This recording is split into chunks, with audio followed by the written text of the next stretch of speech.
Cédric Michel, bonjour. Bonjour. Vous êtes le directeur de la distribution de Fidelity en France et nous allons dresser ensemble le bilan des 4 premiers mois de l'année sur les marchés financiers. Et ça tombe bien parce que ça coïncide avec les 5 ans de Fidelity Patrimoine dont nous allons également parler. Alors, le bilan tout d'abord. Sur ces 4 premiers mois, c'est un bilan plutôt satisfaisant. Beaucoup d'agitation, beaucoup de nervosité, beaucoup de volatilité sur les marchés. Et un Fidelity Patrimoine qui, au cours des premiers mois, a subi quelque part cette volatilité, cette agitation, puisque la performance est allée jusqu'à moins 7%. Mais dans ce contexte-là, David est resté concentré sur ses convictions, et des convictions qui s'appuient sur des éléments tangibles. Ces éléments tangibles, que l'on répète depuis quelques semaines maintenant, c'était, et c'est toujours, la bonne tenue de la croissance aux États-Unis, c'est quand même un retour de la croissance sur l'Europe, et puis des chiffres en Chine qui sont plutôt rassurants.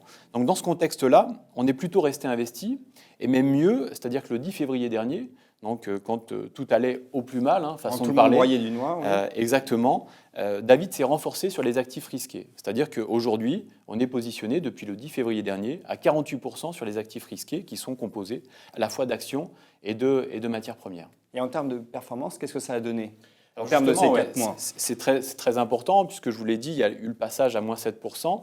Et finalement, au terme de ces 4 mois, on est sur une performance positive de 0,5%. Par rapport à une moyenne de la catégorie qui est plutôt autour de moins 1, moins 1,5%. Donc finalement, c'est une bonne illustration de la valeur ajoutée de Fidelity Patrimoine et de sa gestion, c'est-à-dire on garde le cap en fonction des fondamentaux et on ne se laisse pas divertir par le bruit ou l'agitation des marchés, c'est ça? C'est exactement en tous les cas, les éléments sur lesquels David Ganosi s'appuie pour travailler et pour gérer le fonds Fidelity Patrimoine. Alors on a compris que David Ganosi avait renforcé le risque dans le fonds. Il est placé sur les actions, mais lesquelles précisément? Alors là aussi, la flexibilité, elle joue sur les véhicules d'investissement, actions, obligations monétaires et matières premières, mais elle joue aussi à l'intérieur des différentes classes d'actifs. Et l'année dernière, au même moment, en fait, on était surpondéré sur les États-Unis, sur les actions américaines, et aujourd'hui, c'est l'inverse. Nous sommes surpondérés sur les actions européennes. Alors ça ne veut pas dire qu'on est négatif sur les actions américaines, mais aujourd'hui, on pense que le rapport risque-performance est meilleur et plus attractif sur les actions européennes que sur les actions américaines. Donc on retrouve aussi cette flexibilité à l'intérieur des classes d'actifs. Et du côté de l'obligataire? Alors du côté de l'obligataire, ce qui était important au premier trimestre ou au cours de ces 4 premiers mois, c'était aussi de garder un petit peu de risque sur l'obligataire. Alors que tout le monde pensait que l'année 2016, au même titre que l'année 2015, aurait pu être une année très négative sur les obligations, bien au contraire, il fallait aussi garder son sang-froid.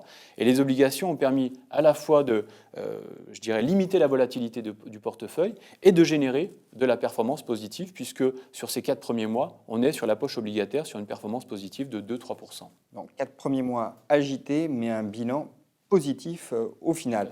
Alors, j'ai mentionné en introduction les 5 ans de Fidelity Patrimoine. Il faut là aussi dresser le bilan. Quel est-il? Alors le bilan sur 5 ans, il est positif au regard de notre engagement. C'est-à-dire que l'idée au départ de Fidelity Patrimoine, c'est de faire mieux que le fonds en euros. Aller chercher des clients qui sont habitués à la performance annuelle du fonds en euros et leur proposer autre chose avec un niveau de risque qui soit réduit.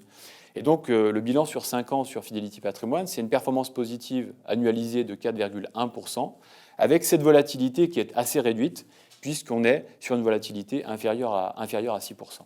Et ça s'est traduit aussi par une collecte positive. Et ça s'est traduit aussi par une collecte positive, donc c'est un bilan très positif, on est très fiers en France, et puis on remercie nos partenaires CGPI, puisqu'ils ont été les principaux contributeurs. Donc aujourd'hui, une collecte et des encours de 400-450 millions d'euros. Donc finalement, un joyeux anniversaire pour Fidelity Patrimoine. Un joyeux anniversaire, et puis j'espère refêter les 10 ans dans la même configuration, avec toujours des performances positives et des encours qui auront bien progressé. Cédric, merci. Merci.